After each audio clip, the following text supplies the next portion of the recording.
Okay, guys. Well, look, that was a great introduction, Anthony. For those that don't know me, my name's Ashley Hubbard. If you do know me, my name's still Ashley Hubbard. It hasn't changed, honestly. But yeah, look, it's really great to be back here fellowshipping. I was a member about 10 years ago, wasn't it, Anthony, somewhere, or a bit earlier? So yeah, been away from Canberra and back. So yeah, it's good to be back sort of home again. So yeah, look, I'm just going to give you a quick run through of my life, of the things that sort of happened, and you don't think you have much, and then you write it down, you suddenly realise that yeah, God has really done some things in your life when you just actually go and write down everything on it. So look, yeah, I was actually born in 1956 in a place called Tumbarumba. Anyone heard of it? Yeah. Yeah, that one. Yeah, like my dad was actually a teacher and they sent him out to all these rotten little places. One of them was Bunaloo. Another place was called Union Jack. If you ever heard Lucky Star's song, I've Been Everywhere, Tumbarumba got on it, but the other two sure didn't. I mean, hey, it was good in one way. He met my mum, who was a Victorian, so hey, I wouldn't be here otherwise, but yes, Tumbarumba's quite a cold place if you're not aware of it. In fact, in 1955, the year before I was born, it actually snowed in mid-December. Now that's pretty good in Australia, isn't it? Because most places in Australia haven't snowed in mid-December since the last ice age. Right? Usually in Australia, let's face it, guys, if you're dreaming of a white Christmas, you really are dreaming, aren't you? Yeah, but it's just such a different sort of society back then. My dad had this rotten old Austin, that if you ever wanted to start it in the cold mornings, you had to put the distributor into the oven just to warm it up to get the water out of it. And apparently when he sold it to this woman, she would never speak to him again. Problem with little towns, but yeah. But look, it certainly was a good place in a lot of ways, like it was very conservative. I grew up in a Presbyterian home and later went to a Methodist and Anglican churches and stuff. You just, in those smaller places, you just went to where there was a church and stuff. But yeah, so I sort of had a pretty good upbringing about all that sort of stuff. And look, interesting, the problem with it was, it never really come to faith in it. You'd heard it all, but it was never that real with me. It always seemed, I guess, a little bit, well, shall you say, like fairy story-ish. You're hearing all these stories about what happened, thousands of years ago, but nothing ever happened today. And that was sort of the impression you did get with a lot of denominational churches back then. It was only for, ancient times. But anyway, so when we left there, we ended up going to around the Penrith district, and I went to Penrith High School, which was really good because one of the guys there was a guy called Neil Marquette, or they used to call him Nate, just his nickname. But yeah, he's a really strong evangelical Christian. By the way, he worked for Compassion for decades, so a real Christian service all his life. Very great man and really appreciate it. He was just a phenomenal guy, and, when I was sort of kicking against some of the things he was saying, he certainly just kept in there.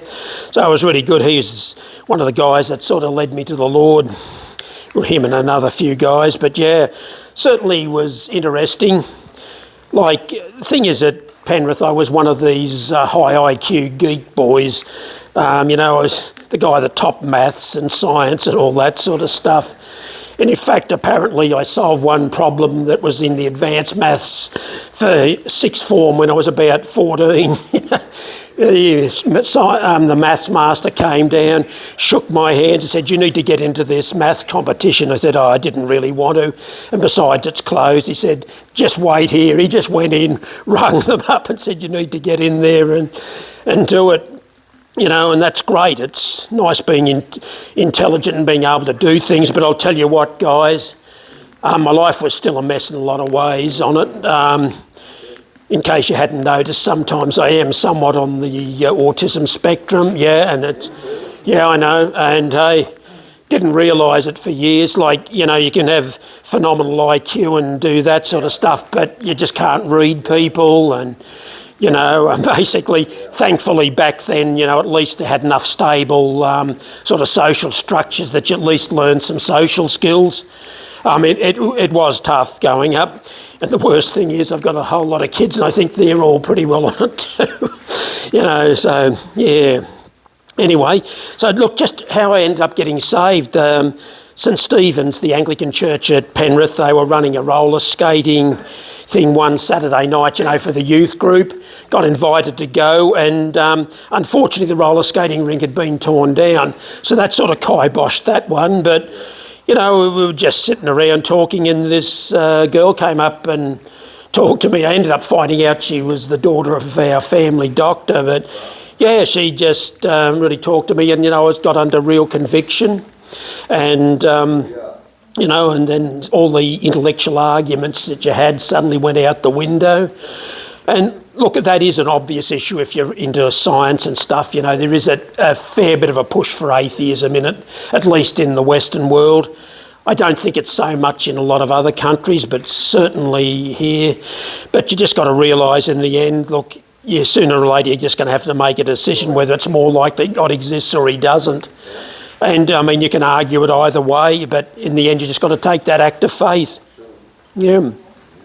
But an interesting thing after that, about a couple of weeks, I got invited down to the Charismatic Christian Fellowship in Penrith. It only started in about 73, and this was 1974. I don't know whether anyone's heard of Gordon Gibbs. I guess some of you old-timers have. A man that had absolutely unbelievable words of knowledge.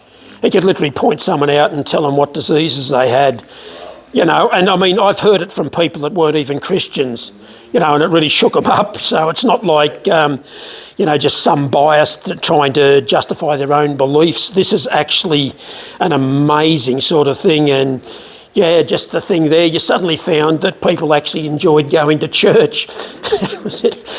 Before that, you got dragged there and, hey, there's always something else on Sunday morning you could figure out that was more exciting. But yeah, that man, if I'd actually just had a look at him today on one of these Pentecostal histories of Australia, just the things that man had done, and just, it sort of read like, a fairy story when you read it, that could one guy do that? Yeah, he could. It was everything from a businessman to a preacher. Literally started the Charismatic Christian Fellowship in Penrith. He felt that he was about the least qualified of the 6 guys that were there. The other 5 guys were all charismatic denominational people. I think there was one Presbyterian, there was a couple of Methodists and everything. And even then, literally within about a year, I think it had got to 600 people on a Friday night. Most other people would think there's more exciting things to do on Friday nights. They were wrong. When you've actually seen God move, yeah, it is exciting. There was guys there at school that you would have thought would have rather drunk battery acid than show up to church, that just had touched that many people. Such amazing sort of things happen. Like one of my friends from high school, he certainly wasn't a Christian, but, he had this amazing escape from a car accident. He was speeding, doing something like 80 miles an hour, missed a corner, ended up crashing it. The car was not only crashed up, it was nearly torn to bits. I think it had nearly taken the front off it, it was that bad, and he just walked away from it. And he wasn't a Christian, but I'll tell you what, 2 weeks later he was in there. I think God had absolutely used it to really shake it up. And this is the sort of things that you had guys that were at school that had known physical ailments were getting healed. It's not like somebody you're hearing something happening in Africa or in Fiji or South America where you can't check it. These were guys you grew up with. So yeah, just what an amazing time. We're believing for it to happen again too. Yeah. So anyway, look, in 1975 I went to Sydney Uni. Ended up having to leave halfway through the year because I really got sick and it was a really bad time in my life, but ended up going down to my grandmother's place in Wagga Wagga just to let the head clear and everything. Ended up getting introduced to a guy called Peter Allard. don't know, he's called Now's Ministries. I think he's actually still around, and an old guy now, but yeah, actually my uncle, who was a Presbyterian, introduced me to him. This is a guy that, you know, just came to Wagga and totally transformed the things that were happening in there in some of the churches, like Presbyterians, everyone was talking about it. And like, he's a guy that was certainly a man of faith, old school Pentecostal, or as he used to call it, Plenty-costal back then, because, yeah, you didn't get exactly a welcoming committee in a lot of places for it. But, yeah, a man that just really worked in faith. And look, I remember one night after I'd been to church there, they'd boys dropped me back off. I mean, it was that cold, you know, the windscreens were all frozen up and we both had heads out both sides of the windows trying to see where we're going, and, yeah, get home and I couldn't get in and I was just freezing, and, man, it was bad. And I had to end up wait an hour, but you know what? That was the night that God really got through to me, that, you know, you really need to start walking in faith. Yeah, just because your life's gone through a rough patch doesn't mean that it's the end, you know. And then something just snapped that night, and then I just suddenly realised, yeah, I've got to really start exercising faith, not just talk about it, but actually do it. And you know what? Things had just changed so quick after that. Literally in a day, you know, offered a job for you know, gave me some money for 6 months, which is great. You know, it's really just recovered the coffers, so to speak, from uni, because you never have any money when you're there. Just telling you guys. Yeah. So anyway, yeah, back in '76 I went back to uni, and this time I really did a big difference, you know, right into it. I was feeling a lot better, and yeah. And like, actually went in, I mean, a top maths, physics, chemistry, you know, that was it. In fact, one guy told me, guys from Penrith are not supposed to do that. Well, sorry. Well, no, not really, actually. But no, I mean, you know, you never know what your society is until you're out of it. I mean, I guess when you're looking back on it, I can understand it. I mean, some of those guys that I grew up with were as dumb as a box of rocks, really. I mean, honestly. There weren't a whole lot of Mensa level IQs in some of those boys, I'll guarantee it. It was different for me. I mean, I hang around with the smart guys at school, but yeah. And I mean, all of us guys, you know, had a vision of doing something with our lives. Instead of sort of running around with buckets on the head, running into walls like some of them seemed to think was entertainment. But, you know, the good thing then is I actually boarded at Moore College. It's the Anglican Theological College, even though I was doing a science degree. And it was really good because, look, never had a thorough grounding in theology before, but it was really good. You could cut your teeth with a few of my friends there that were doing it. And, look, it really helped. You know, you suddenly believe why you believed. And look, obviously most of them weren't exactly in favour of the Pentecostal thing, but hey, it sort of got me to the stage I could really understand what I did believe. And it's not just because, you know, I experienced stuff, but you could actually find it in the Word. Yeah. And another thing that was really, really good then was I met Dr. Alex Reichel. He was actually one of the guys in the charismatic Catholic movement. He was at Notre Dame, and he actually was one of the guys that brought it back to Australia. Amazing guy. I mean, the things that this guy told you, and it was just absolutely mind-blowing. Because, look, most of the Catholics I knew, you know, like going to church as much as the Protestants, which was not at all. But this is a guy, you know, that was absolutely on fire for God. One of the reasons you've even got the charismatic movement in the Catholic Church in Australia was him. You know, and I mean, he was a man of science. He was actually, I looked it up, he was Associate Professor of Applied Mathematics.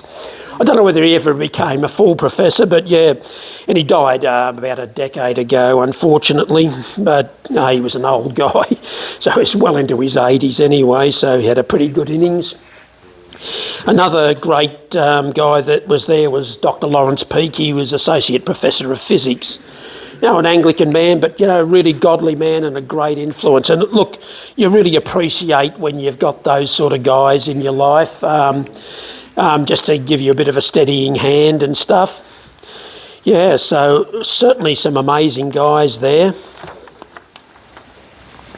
And some of the other things that sort of happened, I remember just jotted down a few of the things where we saw some real supernatural sort of stuff. I mean, one holidays, I think it was in 1977, we were driving from Penrith down to a relative's place in Echuca.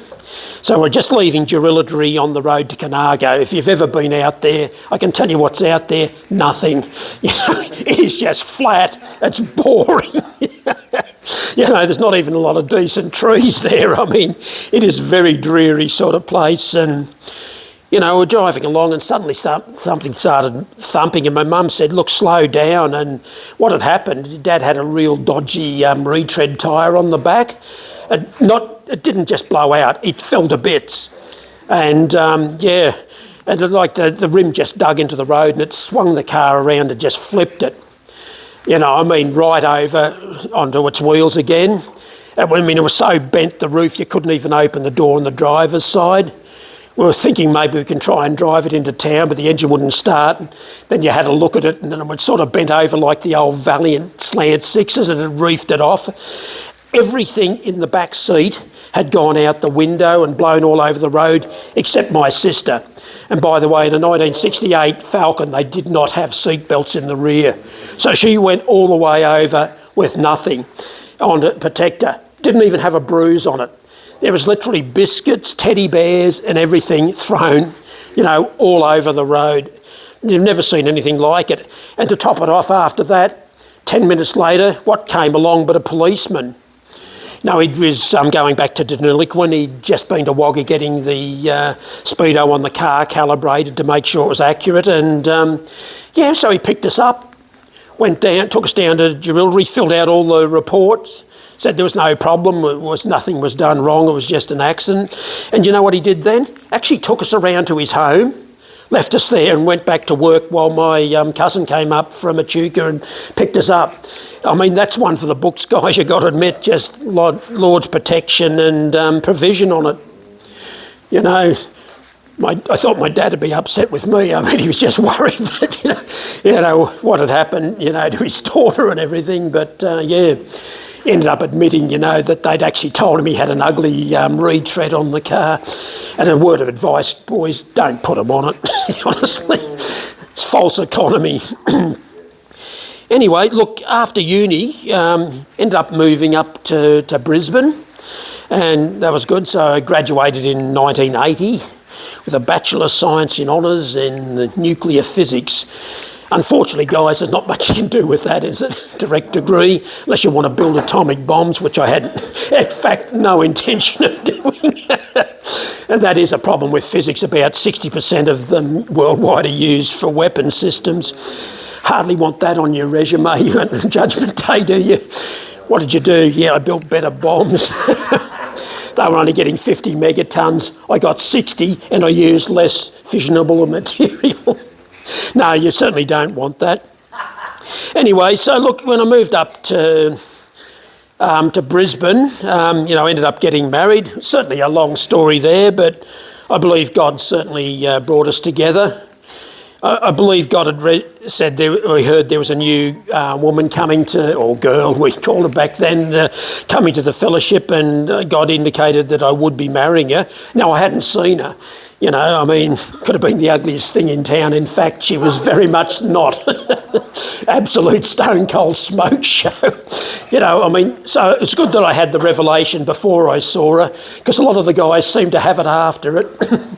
You know, yeah, they all sort of thought they were in with a chance. But anyway, you know, that's life. I think they call that one testosterone, not the Holy Spirit. But yeah. In fact, one of my daughters once actually commented on that, you know, how'd you get something so much better than you? Looks. Yeah, well, I actually pointed out what you prefer. I married the ugliest woman in town.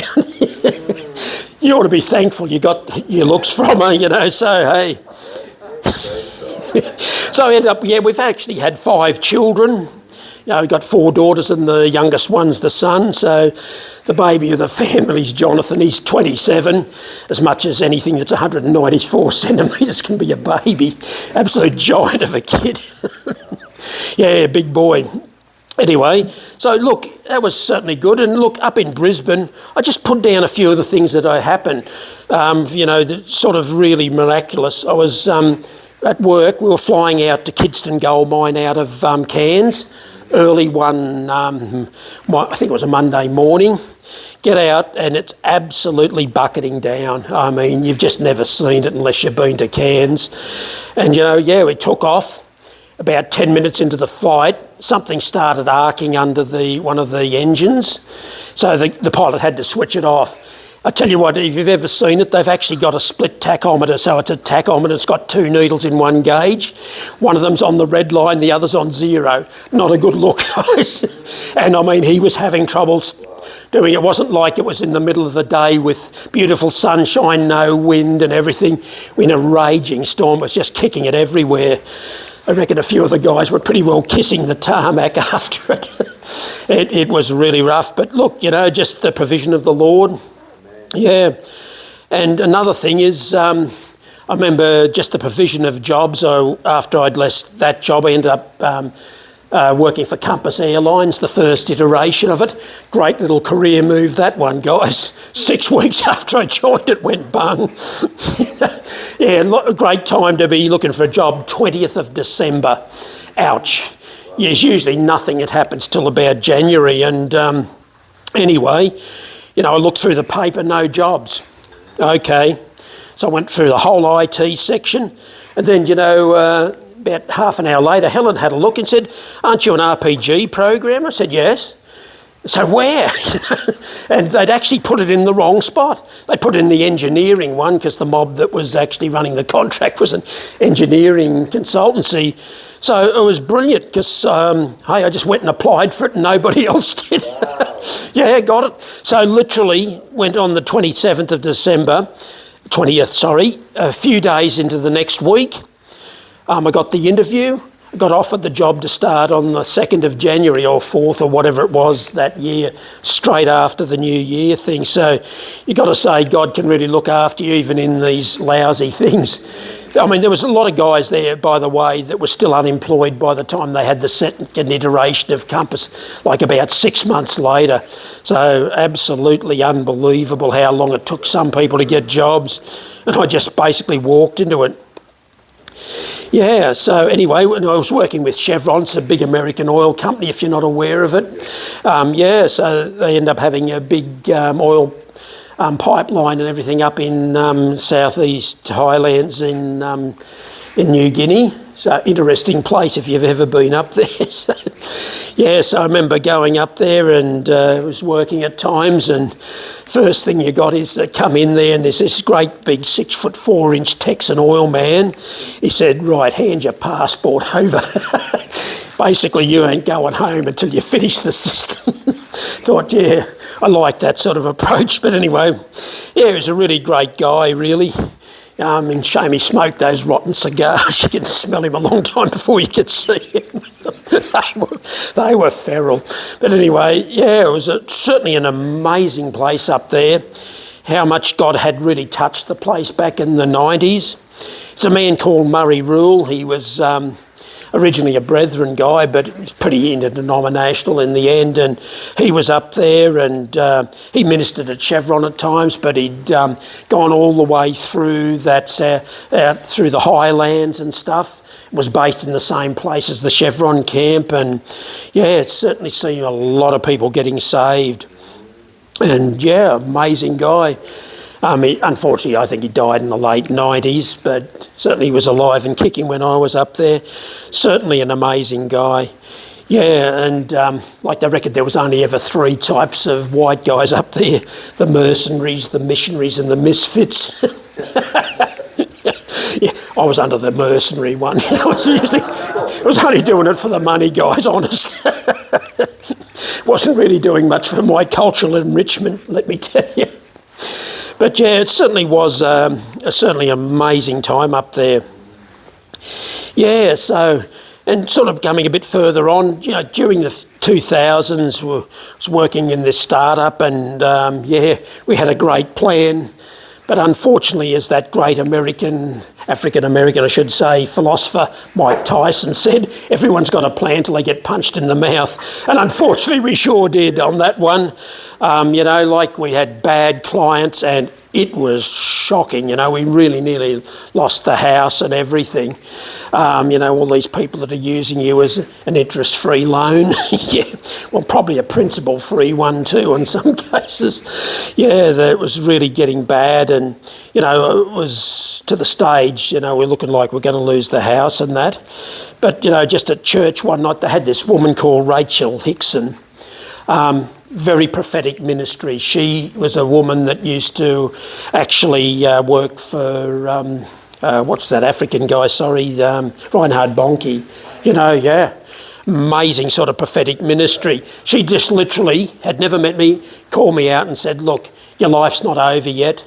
God's got plans for you.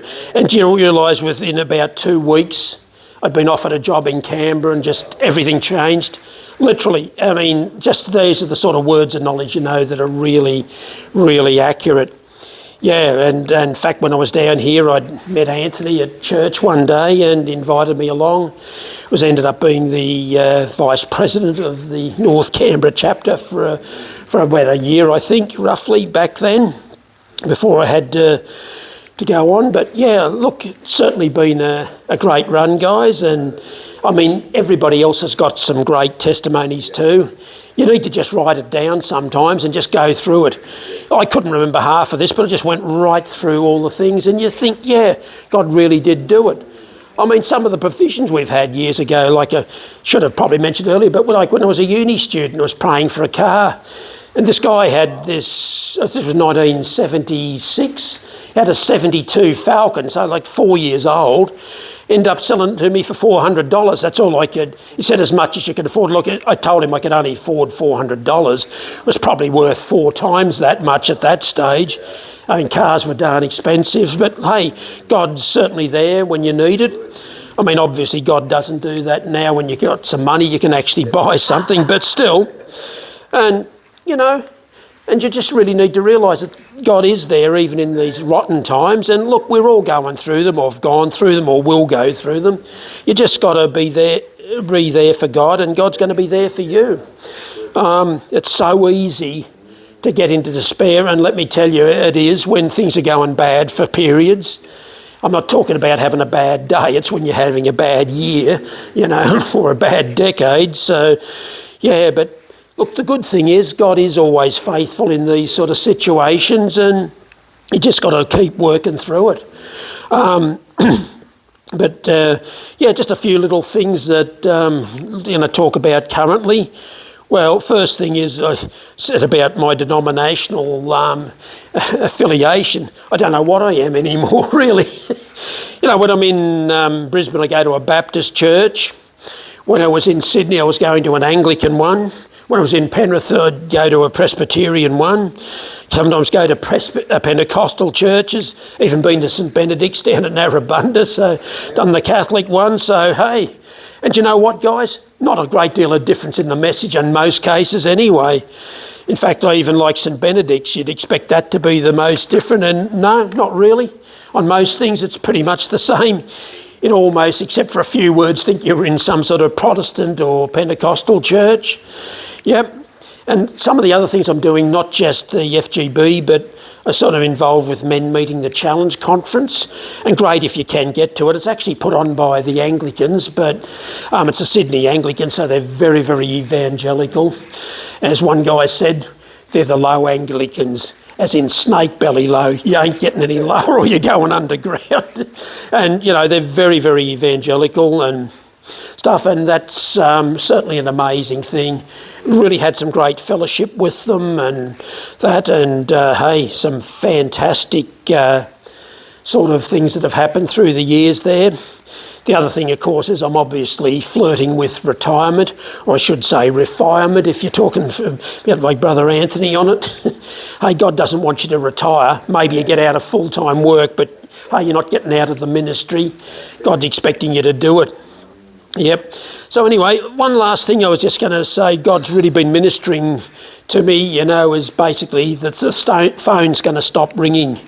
It was actually something that Al Stewart said. He's a great man for men's ministry for Christians and stuff, and he used to be actually the the chaplain for the Roosters back in the early 90s. And one day Jack Gibson, who used to be the State of Origin coach down there, actually came over to him when he was, after he got out of the State of Origin, he'd just gone into was managing, eastern suburbs. And he actually said to him, he said, Al, one day the phone's going to stop ringing. He said, when I was doing the State of Origin, I'd have reporters ringing me up 80 times a day to get some info. He said, not so much anymore. So, yeah, it just means that, look, you've got to take opportunities when they're there, and you're going to realise that some of those opportunities will stop, but there's new ones opening, and you just got to really be doing it. And it was certainly something that really struck me when I was listening to Al Stewart at that men's conference. A great man, certainly been just keeping it 100% real with guys, which is good. Not trying to get in touch with your feminine side. You're not supposed to have one. You're a man. You're supposed to be compassionate, yes. You're supposed to be a decent man, and you're supposed to be treating not only women with respect, you're supposed to be treating everyone with some sort of respect. Hey, and that's something I dislike about a lot of modern society. Someone disagrees with you politically or religiously, you slam them. No, that's wrong. You've got to realise that person is made in God's image, Yeah. So anyway, guys, look, I'll end it there. I'll take a leaf out of, what was it, the Prince of Wales thing, where he said to his dad that, look, I won't keep you up all night long, unlike Lionel Richie. So, yep. Anyway, guys, and I hope that was a blessing to you, and, all the best.